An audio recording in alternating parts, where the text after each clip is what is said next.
بینیش نے ایک گہرا سانس لیا، پھر دھیرے سے بولی، کل میری پھپھو آئی تھی۔ اچھا، پھر؟ وہ فرحان بھائی کا رشتہ لے کر آئی تھی۔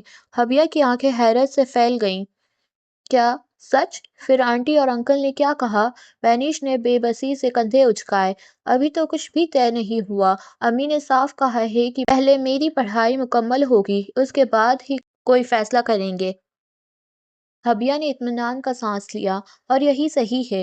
ویسے بھی تم ابھی صرف سیکنڈ ایئر میں ہو۔ بینیش نے نظر جھکا لی۔ پتہ نہیں کیوں یہ سب سن کر عجیب سا لگ رہا ہے۔ حبیہ نے نرمی سے اس کا ہاتھ تھام لیا۔ ڈرنے کی ضرورت نہیں۔ جب تک تمہاری مرضی شامل نہ ہو، کوئی فیصلہ نہیں ہونا چاہیے، اور ویسے بھی ابھی تو تمہارا پورا دھیان پڑھائی پر ہونا چاہیے۔ بینیش ہلکا سا مسکرائی۔ اسی لیے تو سب سے پہلے تمہیں بتایا۔ بس پھر میں ہر وقت تمہارے ساتھ ہوں، ہر حال میں تم پریشان مت ہو، وقت پر چھوڑ دو۔ ٹھیک کہہ رہی ہو، مگر میرا دل بس پتہ نہیں کیوں گھبرا رہا ہے۔ سب ٹھیک ہوگا، فکر نہ کرو، حبیہ نے تسلی دیتے ہوئے بینیش کا کندھا تھپتھپایا۔ اتنے میں کالج کی گھنٹی بجی اور راہداروں میں کھڑی طالبات اپنی اپنی کلاسوں کی طرف بڑھنے لگے۔ چلو میڈم، پہلے دن ہی لیٹ ہوئے تو میڈم ہمیں کلاس سے باہر کھڑا کر دیں گی۔ حبیہ کی بات پر دونوں دوبارہ ہنس دیں، اس بات سے بے خبر کہ آنے والے دن ان کی زندگیوں کا رخ ہمیشہ کے لیے بدلنے والے تھے۔ حبیہ اور بینیش کی دوستی محض برسوں پرانی نہیں تھی، بلکہ بے شمار یادوں، اعتماد اور بے لوث محبت سے جڑی ہوئی تھی۔ دونوں نے بچپن سے لے کر آج تک ہر خوشی اور ہر مشکل ایک ساتھ دیکھی تھی۔ اگر ایک کے چہرے پر اداسی آتی، دوسری بغیر پوچھے اس کی وجہ سمجھ جاتی، اور ابھی بھی وہ حبیہ کو سب بتا کر کافی حد تک پرسکون ہو گئی تھی۔ اگلے دن حسب معمول بینیش کالج پہنچی، مگر آج ایک عجیب سی کمی اسے بے چین کیے ہوئے تھی۔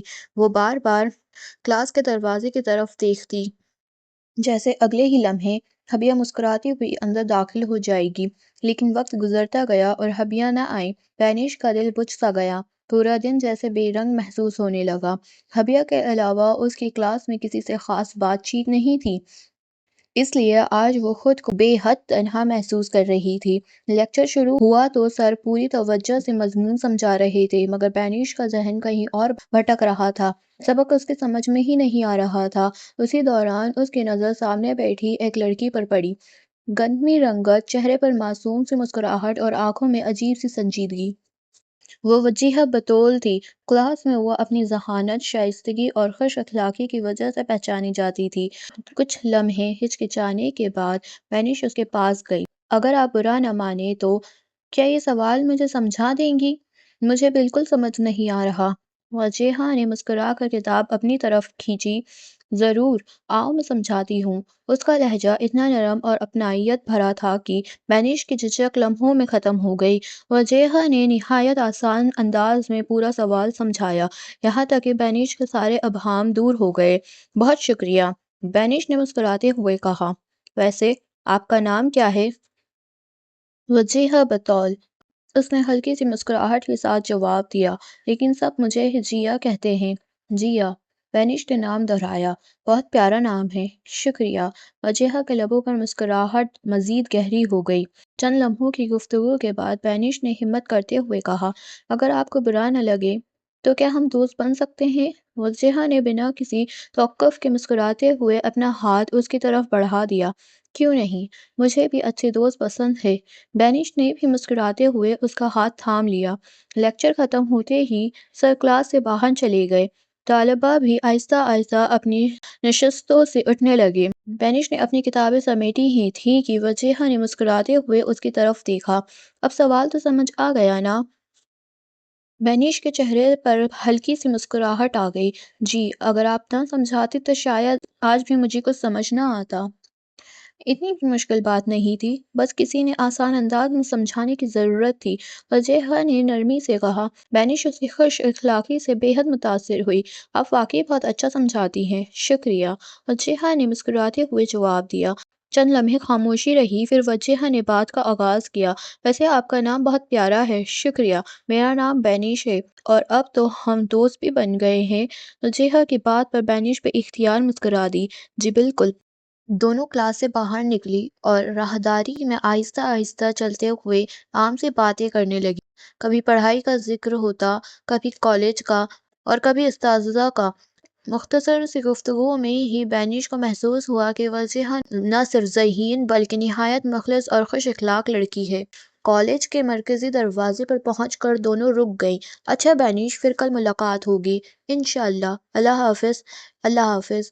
دونوں اپنی اپنی راہ چل پڑیں، مگر بینش کے دل میں یہ احساس ضرور جاگ چکا تھا کہ شاید آج اسے ایک اور اچھی دوست مل گئی ہے۔ شام کے سائے آہستہ آہستہ گہرے ہو رہے تھے۔ بینش کالج سے واپس آئی تو حسب معمول پہلے امی کے پاس گئی۔ السلام علیکم امی۔ وعلیکم السلام۔ آ گئی میری بیٹی، کیسا رہا آج کا دن؟ الحمدللہ اچھا تھا۔ امی نے محبت سے اس کے سر پر ہاتھ پھیرا۔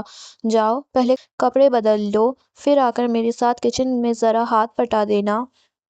جی امی۔ کچھ دیر بعد بینش سادہ کپڑے پہن کر کچن میں آ گئی۔ امی رات کے کھانے کی تیاری کر رہی تھیں۔ امی سبزی میں کاٹ لوں؟ ٹماٹر اور پیاز کاٹ دو، پھر سلاد بھی بنا دینا۔ بینش مسکراتے ہوئے کام میں لگ گئی۔ کام کرتے کرتے کبھی وہ امی سے کالج کی باتیں کرتی، کبھی دونوں کسی بات پر ہنس پڑتی۔ گھر کا ماحول بے حد پرسکون تھا۔ اتنے میں چھوٹا بھائی بھاگتا ہوا کچن میں آیا۔ باجی، مجھے بہت بھوک لگی ہے۔ بینش ہنس پڑی۔ بس 5 منٹ صبر کر لو، ابھی تمہارے لیے کچھ لے کر آتی ہوں۔ اس نے جلدی سے ایک پلیٹ میں بسکٹ اور جوس رکھ کر بھائی کے سامنے رکھا۔ چھوٹے بھائی کے چہرے پر مسکراہٹ آ گئی۔ امی محبت سے بینش کو دیکھنے لگی۔ اللہ ہر گھر کو تم جیسی بیٹی نصیب کرے۔ بینش شرما کر مسکرا دی اور دوبارہ اپنے کام میں مصروف ہو گئی۔ اسی شہر کے ایک مصرف علاقے میں واقع شیشے کی بلند و بالا عمارت کے آخری فلور پر ایک کشادہ آفس تھا، جہاں ہر ملازم پوری ذمہ داری سے اپنے کام میں مصروف تھا۔ اسی آفس کے درمیان ایک نفیس انداز میں سجا ہوا کیبن تھا۔ کیبن کا دروازہ کھلا اور ایک لمبا، پرکشش اور پررعب نوجوان اندر داخل ہوا۔ وہ حذیف تھا۔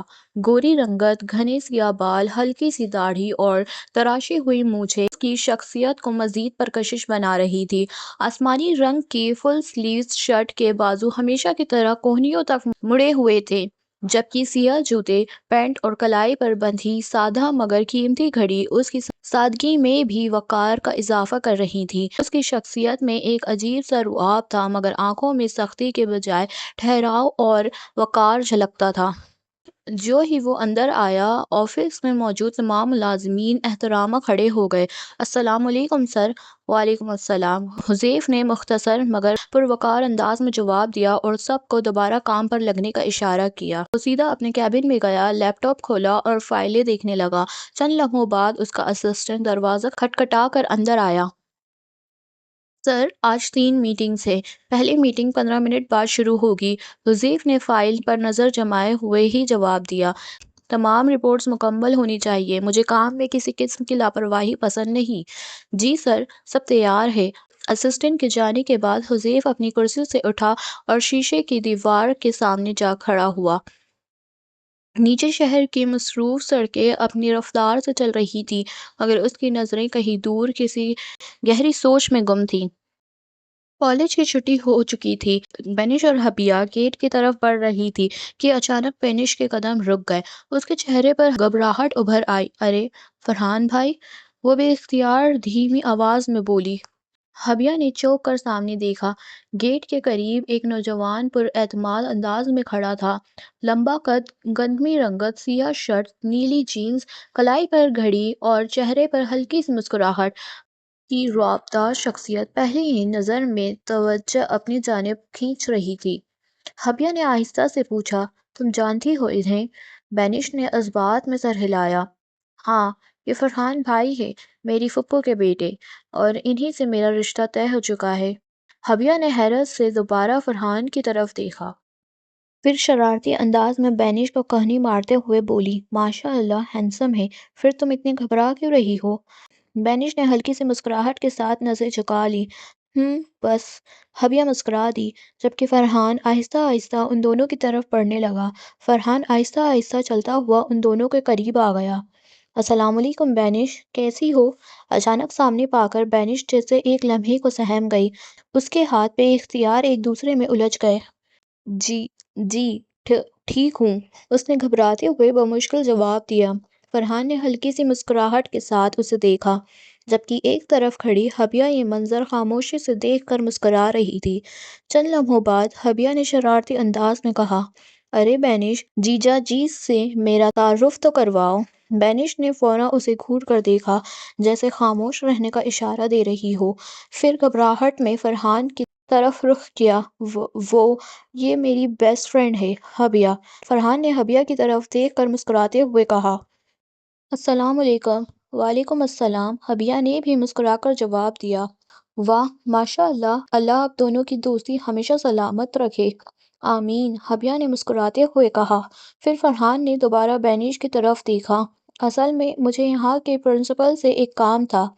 بینش نے نظریں جھکائے ہوئے دھیرے سے کہا، جی ٹھیک ہے، اچھا، اب میں چلتا ہوں، اپنا خیال رکھنا۔ جی، اللہ حافظ۔ اللہ حافظ۔ فرحان کے جاتے ہی بینش نے جیسے سکون کا سانس لیا۔ چلو جلدی، اس نے حبیہ کا ہاتھ پکڑا اور تقریباً اسے کھینچتے ہوئے وہاں سے چل دی۔ حبیہ اس کی حالت دیکھ کر ہنسنے لگی۔